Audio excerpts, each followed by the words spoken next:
Sul, hello, and Labus. Welcome to another episode of the Payne Family Ultimate Decades Challenge. The year is 1338. We are partway through, and it is Sunday.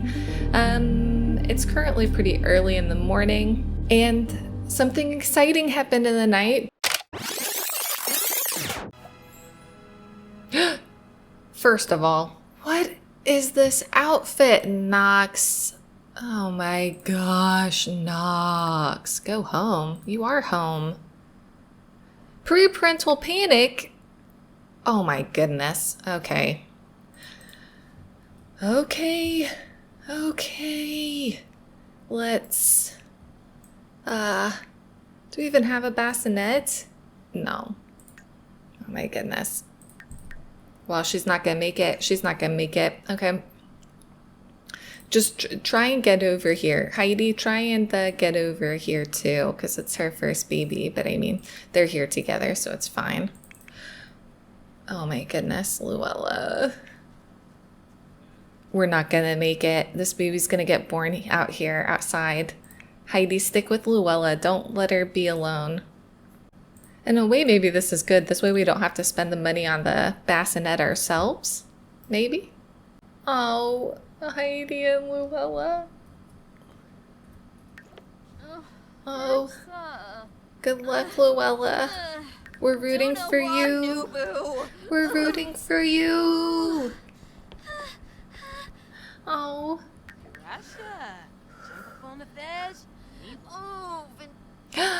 Baby must be here. It's a boy. Oh my gosh. A boy, a new heir. Oh. Now, I'm kind of on the fence about the names. I can't decide what name I want to go for. But actually, I think I'm going to do this baby's roll first before I give them a name because I don't want to use one of these names if the baby's going to immediately not make it. Okay, so for Luella to survive, it is her first baby, but Heidi was there, so she just has to avoid rolling the numbers 1 and 11. I'm assuming it's not twins, obviously. And she's fine, thank goodness. Oh my gosh, I was plagued by these horrible ideas that we might lose her on this first baby. So I'm really glad that didn't happen. And for the baby boy, 1, 5, 7, 10, 12, 15, 17, or 20 is what he has to avoid. Oh, yes. Okay. So the baby has made it. Let's give this baby the name... I'm torn between Darius, Adewolf, and Edgar, the boys that, you know, Knox's dad lost. But maybe we'll go with Edgar because I feel like, you know, Esmond probably talks a lot about his younger brother, Edgar, who didn't make it through the famine and about the toll that that's taken on him. That's kind of what I imagine. So it's gonna be baby Edgar. Oh. And indeed, it's just one baby.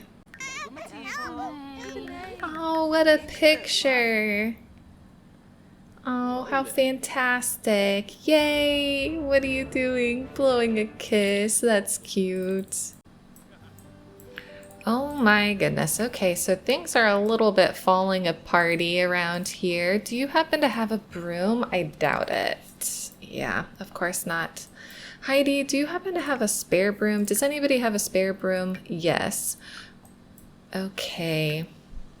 So we are currently out here sort of adding in some giant crops. I've gone with lettuce, even though I don't think there was lettuce in England at this time, but they did have cabbage, so I'm kind of approximating it to that.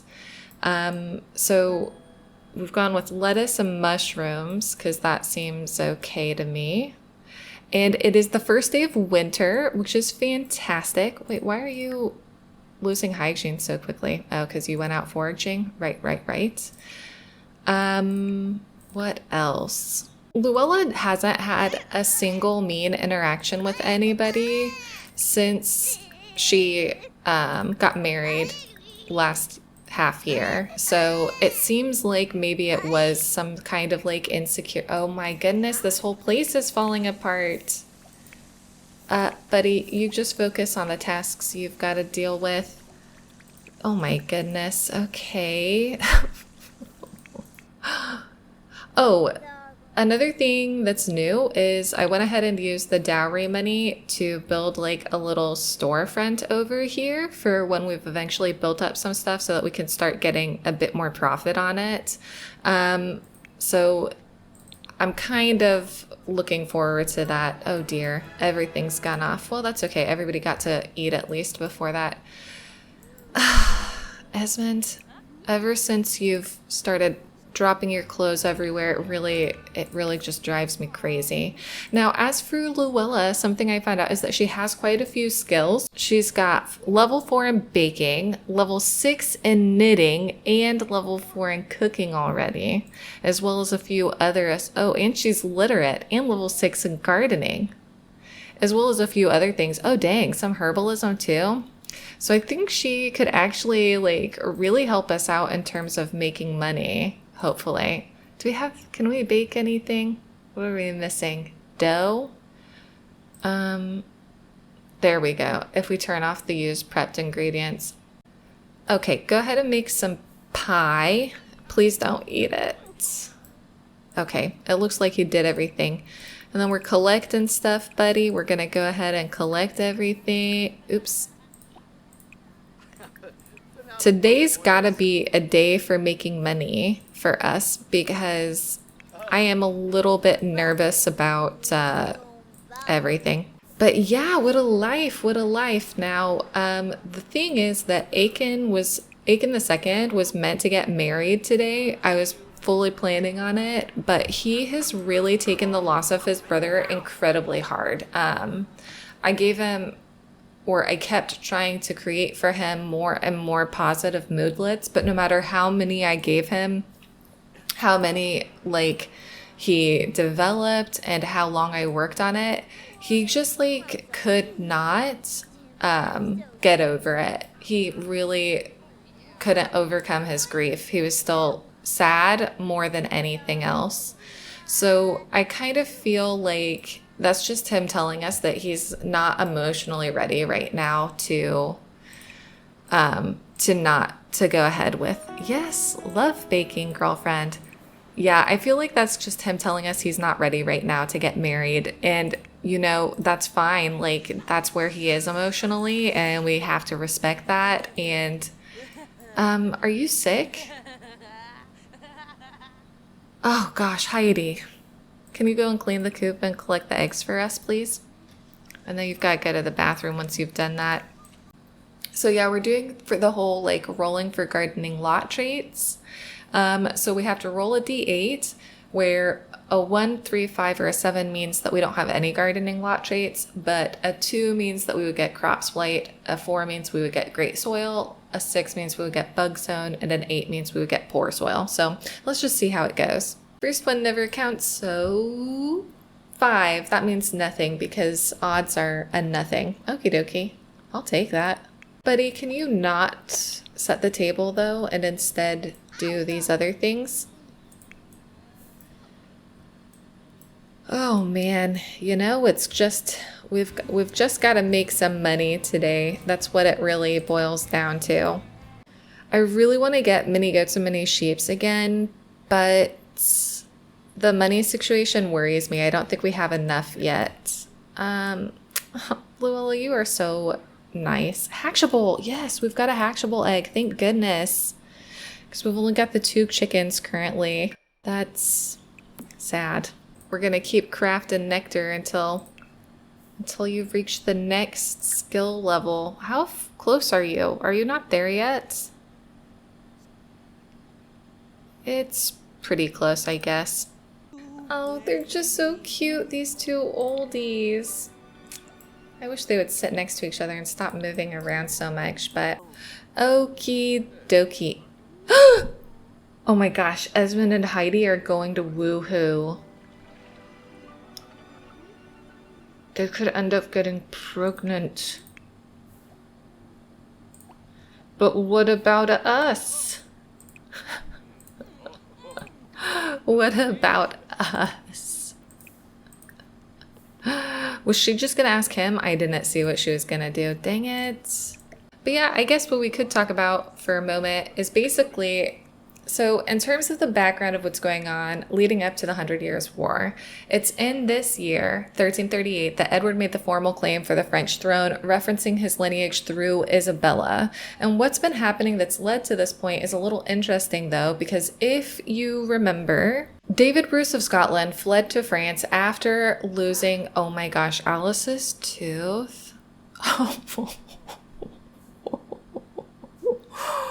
Yeah, so if you remember, David Bruce of Scotland fled to France after losing to Edward in 1334 and was given refuge there by King Philip VI. Philip VI took it even further, though, and offered support for David Bruce's cause, which hit its high point in 1336 when a French invasion of Scotland was attempted.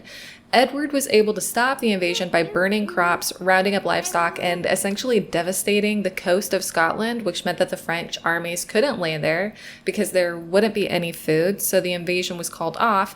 But this was really not taken very well by Edward, and as a side note, I also imagine that the Scottish people living in those areas weren't too thrilled about this turn of events either. You know what I mean? Also in 1336, a real gem of a guy named Robert d'Artois fled France after being found guilty of poisoning his aunt over inheritance, and Edward, I'm guessing, kind of chose to overlook the whole poisoning of an aunt thing in favor of the opportunity to take a jab at Philip VI, gave d'Artois refuge.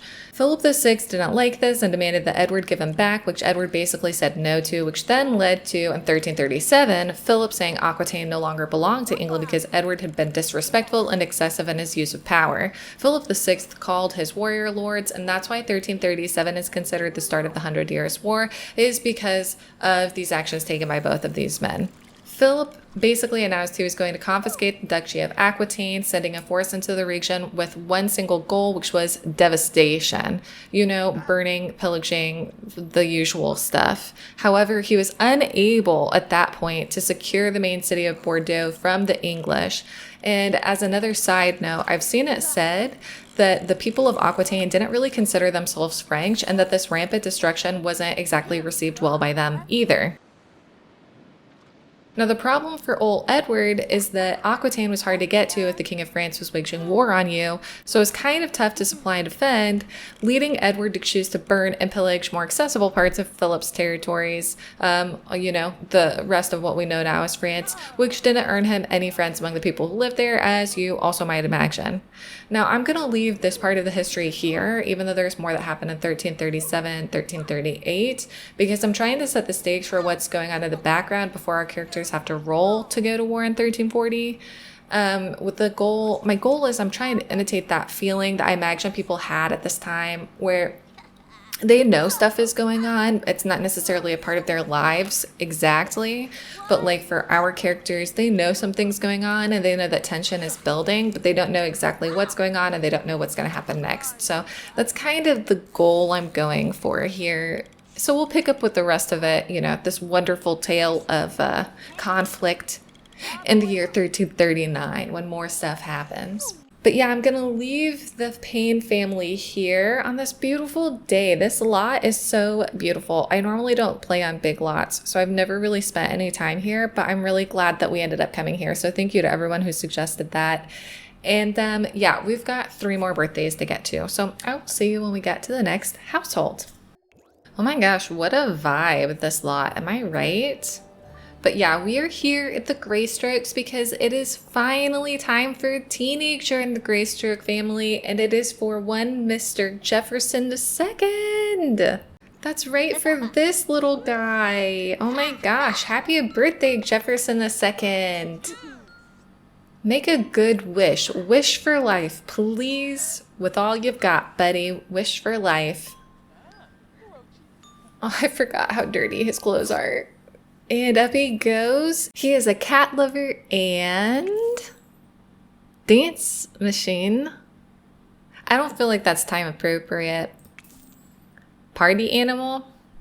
I can deal with that because maybe he just likes to go out and party. Honestly, I don't really see that for him, but he might change, And so what aspiration will he have? Of a D20, it will be number 6. A family aspiration. That's interesting. A cat lover party animal who has a family aspiration. There are 4. Wouldn't it be such a shock if he became a vampire guy? Of the 4, first one doesn't count, so number 1. Big happy family. Oh, Jeff too. You're an interesting character. Can you put some birthday candles on this? Let's go ahead and once you've done that, Grania sent him a gift. That's scary. Hope that's not a bad omen. And let's see how your future goes, buddy. Okay, so from a d20, the only thing Jefferson II cannot roll to survive is the number 7. First one doesn't count, so it will be totally fine. It will be totally fine. It is totally fine. He has survived. Okay, so to get married, he cannot roll the numbers 1 or 2. It really wouldn't make sense if wanting to have a big happy family, he didn't at least get married. But let's see. 12, he is going to get married. And how many babies will he have the chance to try for? 10? That is a big happy family. I'll give him that. Okie dokie. Oh, little teeny tiny Itis. The baby. Oh. Dovile, did you finish making the food? Dovile, because your daughter's pretty hungry. You know what I mean? Of course, Jefferson helps himself. He still has the want to flirt with Itis, even after all of this time. I did not get this guy. Oh, he's the worst. Jeff, congrats on your birthday, on your success. Okay, very strange. On your successful age up. And good luck to your future wife, who you will be trying to have 10 babies with. I will send her my respect. Okay, so here we are back at the Woodhamses again because today is Eleanor and Adam's birthday, but my MCC settings must have changed again because all of a sudden she cannot age up while pregnant, and I know that that's not, but maybe it's because she's a teen, and so maybe it doesn't work the same way. Because I was going to say that somebody else was pregnant. Oh, it was Elizabeth. Was it Elizabeth? Somebody else was pregnant and they had their birthday totally fine. But Eleanor seems to be struggling, which means that I guess we can do her age up the next time we're here. But for now, thanks for dancing for us, girlfriend. So Eleanor, yeah, get down with yourself. We've just got to avoid rolling the numbers 6 and 14. Just 6 and 14. So let's see how this goes. First one never counts, so 20. She's fine. She's fine. Now, to be perfectly honest with you, I do not think that Eleanor feels very good about being pregnant right now. I think that probably she and Edward are both really upset. They're really struggling with the loss of their children. But they also feel a ton of pressure to produce a spare. And so they're kind of like, at this point, my take on it is that they're kind of like caught in a loop and they don't know how to get out of it.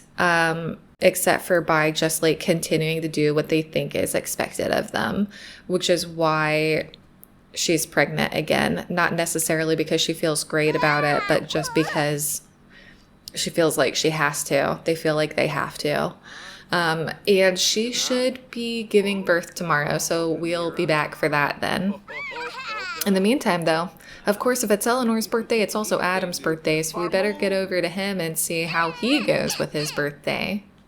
Okay, so here we are at the knight's sort of like headquarters, training headquarters, because today is our good buddy Adam's birthday. Oh my goodness, that is that Alkir? No, okay.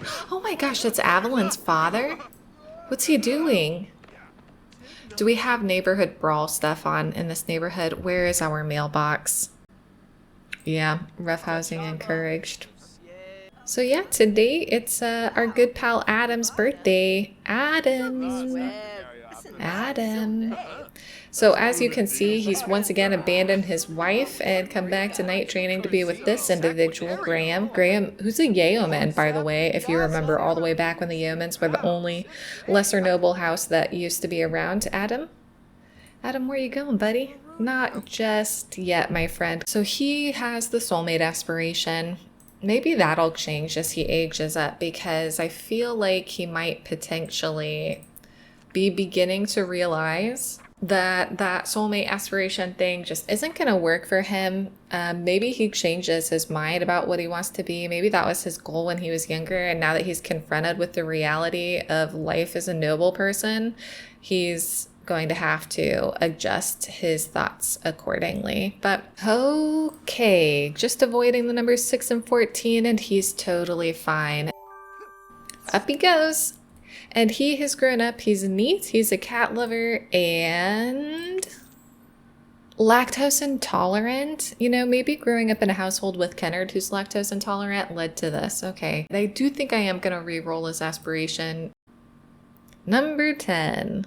A location one. That's interesting. So maybe as he's gotten older, he's like, I just want to be comfortable or dirty, whichever way. There are 7. Guess we'll just roll a d20 again. 9. Perfectly pristine. That makes sense. So he wants to live in a super clean house. He loves cats and he can no longer have lactose. Okie dokie. Well, happy birthday to you, Adam. Congratulations on surviving. And your wife did not send you a gift, and I cannot say that I blame her. Cannot say that at all. So I guess we'll go ahead and leave Adam and the knights here and head over to the next house in preparation for a baby on the way. So I'll see you when we get to the next one. Okay, so here we are at the Nilsen home. And as I loaded in, I couldn't help but notice that somebody's orange. And I think it's, yep. Thanks, buddy, for announcing it. Sofia's in labor again. I wonder how she feels about all of this, you know what I mean? Everybody's up for a midnight snack. Ivor, actually, I think he's aging up to a teen next year. Oh my gosh. Sten, you're too adorable. Sofia, I'm so sorry that you're in labor, but the faster you eat, the faster... Who are you yelling at? No, not your son. Oh, Sofia. Of everyone you could have yelled at, why him? I know that you're upset, but really... The faster you eat, the faster we can go have this baby. But if you just sit here staring at your food and chatting with people... Okay, Sofia. Sofia, let's hope this one goes well. We've been plagued by tragedy, and I'm trying not to be a Debbie Downer, but I mean, I just need some positive things coming our way. Oh my gosh, baby must be here. And it's a boy. Wow, interesting. Okay. According to medieval Reedsy medieval names generator, Randolph was a Norse name, so we're gonna go with that name. So for Sofia to survive, she cannot roll the numbers 1 or 11. That's it. 16, she's fine. And for baby Randolph, he cannot roll the numbers 1, 5, 7, 10, 12, 15, 17, or 20. 13, he made it. He made it. Everything's fine. Woo! So another baby born here that survived. We got some positive news. Thank goodness. That's what we needed. Oh my, oh my.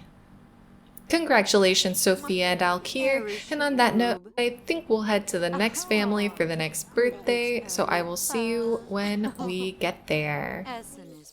And we're back here at this accursed lot. I did not know that this lot, when I built it, was going to have so much tragedy come to visit.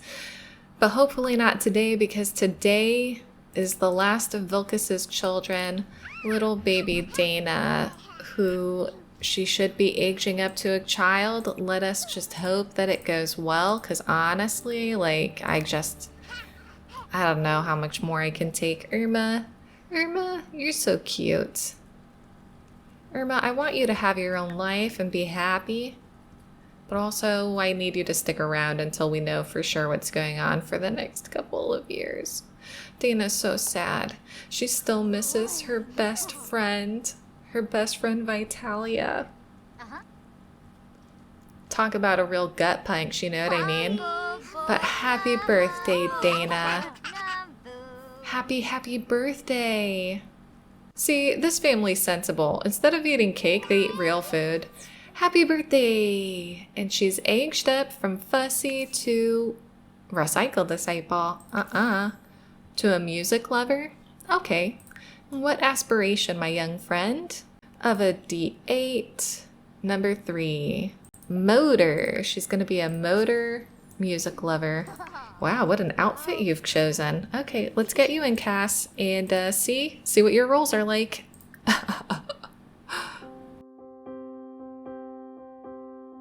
For Daina to survive, she cannot roll the numbers 3, 9, or 19. That's it. 1. She's fine. Thank goodness. I couldn't take it if I couldn't take it. I just couldn't take it.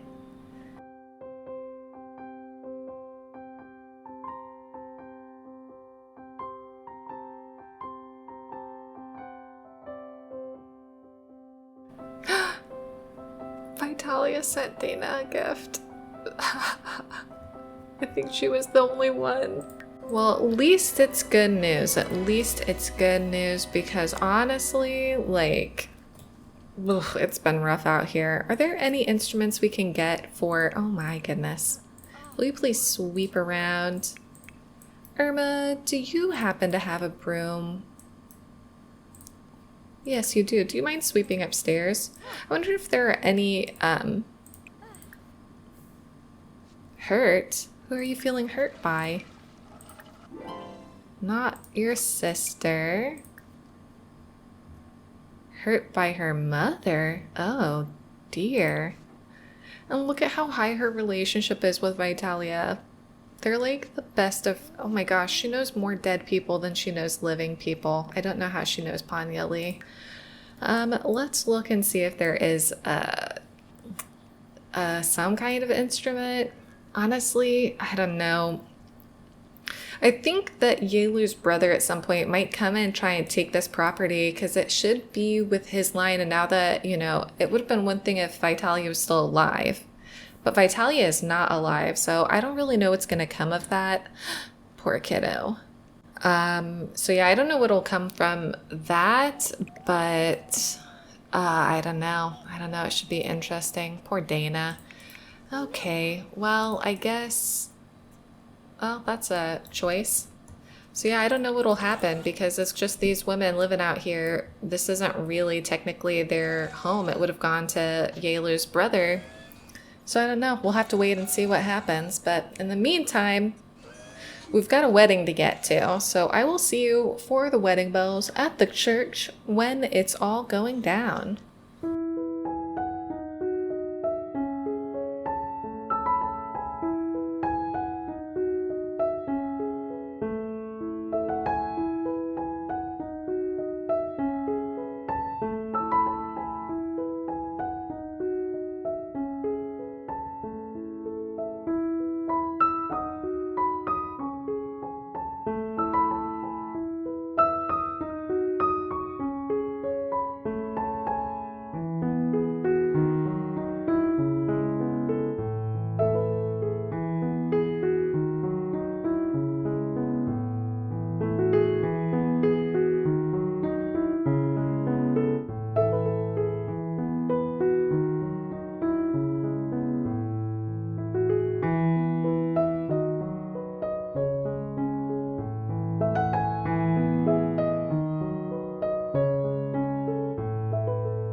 And with that wedding over, it went pretty well, I think, actually. We're going to head back to the main family just for a little bit before the last birth of the year, just to see if we can, you know, find ways to make more money and build up some stuff to sell, because I'm anxious about tallage. So I'll see you when we get there. Man, some of these bottles of nectar are already worth quite a good amount, but I really want Esmond to be able to at least get like pretty far in his aspiration. Oh, but make 100,000 simoleons selling nectar? Oh, I don't know if that's gonna be possible. Also, Luella and Nox did do a little woohoo, you know, just to get the vibes out there. Basically because they can woohoo once a day and they've got a baby, you know, like it's fine. I am gonna get the Evolve All mod, but I'm not sure if I should do that until I've updated the game or not, which is why I haven't done that yet. Do you want to... Oh, I thought we could encourage crop growth, but I guess not. Oh yeah, we can. Go ahead and encourage some crop growth if you don't mind. And then these guys should just be cross-stitching. Oh, Alice. As for you, what can you do to help us make money, bud? Do you want to collect the eggs? Maybe scatter some feed. I know they've got a bunch there. But what can you do to make some money? You can practice some archery again, I guess. Okay, what else can we make? We don't have eggs? Oh, we do have eggs. They're just stored away, my friend. Oh, we've only got 3 eggs. Okay, just kidding. We don't have that many eggs, but we have enough. Enough for a carrot cake. Whoa, look at this lighting. Oops.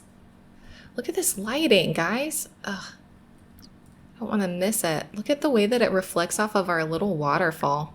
Is this not the vibe? You know what I mean? Like, isn't this not the vibe to end all vibes? It's beautiful. We've got a ruin in the distance. We've got a pinkish, purplish light running off of our waterfall. We've got beautiful sun rays. Everything's glowing and sparkling. Wow. Look at it. It's stunning. Oh, Luella, I am so sorry that you're sick. But also, please don't eat this cake. We need it for money-making purposes. Oh, getting some orange juice. That's a good call. That's a good call. What about you, kiddo? Just chatting with your mom. What about you, Nox? Setting the table? Okay. Doesn't feel very useful, but okay. Are these dry? Yes, but used. Well, okie dokie. Oh, autonomously, Luella kissed him. See, she's not being mean now. She's not being mean at all. That was just a weird moment in time, you know? She just, like, was overwhelmed by everything. That's my take on it. Can you please apply a mite treatment? I don't want the bees getting unhappy. Are they already unhappy? Yes. Bees are so hard to manage. Oh my goodness. Well, okay. So then what we're going to do is we're going to head to the last house where there's a birthday this year. So I will see you once we get there for the last birth.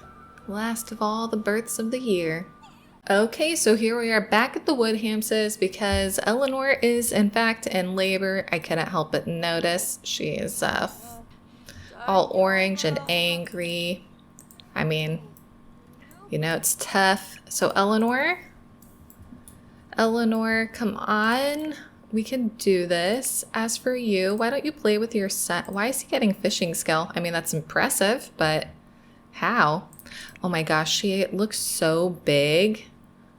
Oh, Eleanor. Oh yeah, I gave her and Edward both eye bags because I feel like the stress of all of these losses of children is really taking a toll on them. So I wanted to kind of like try and show that they're really struggling. It's not an easy, oh my gosh, already?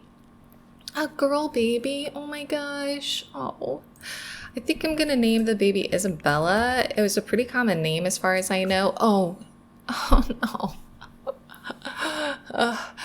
Oh, okay. Another set of twins. Oh, okay, Henry. Henry is the name if it was going to be a boy. Also another common name. Just boy. It's just twins. Just boy. Just boy. Oh my gosh. Eleanor, agree. Why do you have to have such powerful... Edward, you can be family oriented. Which baby is this? Is this the girl baby? Yes, okay. Then the baby went straight to sleep. That's so weird. That's really unusual is what I should say. Okay, let's do these rolls, see what's going on. Okay, so for Eleanor to survive, she cannot roll the numbers 1, 11, or 15, and she has to roll twice because of the twins. So for the first baby, 10. Oh my gosh, I'm so glad I chose 11 and not 10. What about for the second baby? 9. She's like floating around. Maybe this was a tough labor. It's pretty commonly accepted that noble women had a really hard time because they were asked to give birth so much younger. It took a toll on their bodies. Maybe she just had a tough labor. Maybe also just having twins is tough, you know what I mean? Okay, so for the babies, they cannot roll the numbers 1, 5, 7, 10, 12, 15, 17, or 20. For Isabella first... Oh, Isabella made it. Okay, okay, Isabella made it. And what about for Henry? Oh. Henry didn't make it. Unfortunately, that means that poor Eleanor and Edward have lost yet another baby. I cannot imagine how emotionally difficult this is for them. It's also really upsetting for another reason, which is that since it was their son that they lost, that means not only that they lost him, but also that they still have all of the social pressure to keep producing. And I mean, they do have a lot of baby tries, but this is still, I mean, the emotional toll has to be intense. It has to be. Oh my gosh. So on that note, I think I'm going to pull this part to a close here. That was all of the major events for this half of 1338. We had a pretty good year, really. We really did. We had a lot of positives. And so I think that's a good thing. But we are getting pretty close now to when the 100 Years' War is going to start to affect our Sims. So, I mean, we'll see what happens. But thank you so much for watching. I hope that you've enjoyed this part, and I will see you in the year 1339. Bye-bye, everyone.